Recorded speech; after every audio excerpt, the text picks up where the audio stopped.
Alitoa maisha yake yote kumlea mwanawe bila chochote isipokuwa imani na jasho lake. Mwanawe alipomjengea nyumba ya kisasa, watu wa kijiji walimuua kwa wivu. Ndani ya milima ya Kisii, Kenya, aliishi mjane mmoja aitwaye Mama Kerubo. Mume wake alifariki akiwa bado kijana, akimwacha na watoto wawili wadogo, nyumba ya udongo iliyochakaa, na hakuna mtu wa kumtegemea. Alilima kwa mikono yake mwenyewe. Alikaa na njaa ili watoto wake wasikae nazo. Aliamka kabla ya alfajiri na kulala baada ya usiku wa manane, kila siku kwa miaka mingi. Watu wa kijiji waliona mapambano yake. Wengine walimhurumia, wengi walimpuuza. Lakini Mama Kerubo alikuwa na kitu kimoja ambacho hakuna aliyeweza kumdhulumia. Aliamini kwa moyo wote kwenye mwanawe Brian. Brian aliondoka kwenda Mombasa akiwa na umri wa miaka 19, mfukoni akiwa na shilingi 500 tu na maombi ya mama yake moyoni mwake. Alianza kutoka sifuri, kuosha vyombo, kupakia mizigo, kujifunza biashara kwa njia ngumu. Lakini Brian alirithi roho ya mama yake ya kushindwa kukata tamaa. Mwaka baada ya mwaka alipanda juu. Akiwa maishani mwake mwishoni mwa miaka ya 20. Brian alikuwa na biashara ya usafirishaji, alikuwa na wafanyakazi, alikuwa na familia yake mwenyewe. Na katika haya yote, wazo moja halikumwacha kamwe: lazima nimpe mama maisha bora. Brian alituma pesa nyumbani. Aliajiri mafundi. Kwa miezi mingi, nyumba nzuri ya kisasa iliinuka kwenye ardhi ile ile ambayo Mama Kerubo alikuwa amejitahidi maisha yake yote. Mabati mazuri yalichukua nafasi ya nyasi. Vigae vilichukua nafasi ya sakafu ya udongo. Madirisha makubwa yaliruhusu mwanga kujaza chumba kila pembe. Mama Kerubo alipopita mlangoni mwa nyumba hiyo kwa mara ya kwanza, alilia machozi. Si kwa huzuni, bali kwa kushangaa. Alikuwa ameomba hili. Alikuwa amevumilia kwa ajili ya hili.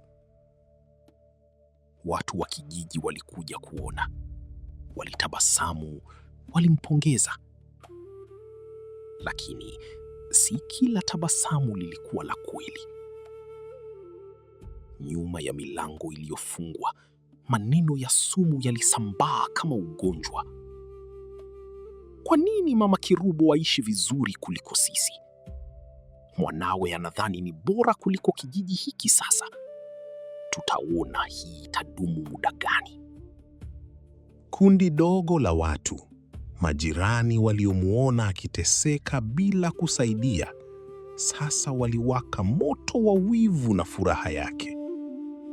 Usiku wa giza, wakati Mama Kerubo alilala kwa amani katika nyumba yake mpya, kitu cha uovu kilikuwa tayari kinapandikizwa.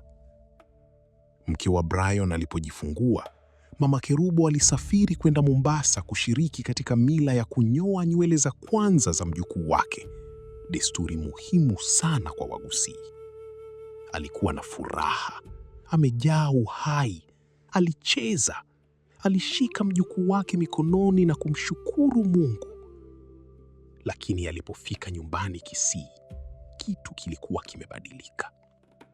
Alianza kusikia jina lake likiitwa usiku, lakini hakuna mtu aliyekuwepo. Aliota vivuli vikisimama juu ya kitanda chake. Kisha ugonjwa ulifika, ghafla, bila maelezo, ukizidi kuwa mbaya kila siku. Madaktari hawakupata chochote, lakini hali yake iliendelea kushuka. Wiki 3 baada ya kurudi Mombasa, Mama Kerubo alilala usingizi ndani ya nyumba ile ile ambayo mwanawe alimjengea, nyumba aliyoiota maisha yake yote. Hakuamka tena. Brian alipokea simu katika masaa ya mapema ya asubuhi. Mtu aliyepigana na umasikini, aliyejenga biashara kutoka sifuri, aliyempa mama yake dunia nzima, alipiga magoti chini na kupiga kelele. Vipi? Alikuwa bado si mzee. Alikuwa na afya wiki chache tu zilizopita. Kwa nini? Jibu lilikuja wakati mafundi walipofika nyumbani kwa ukarabati.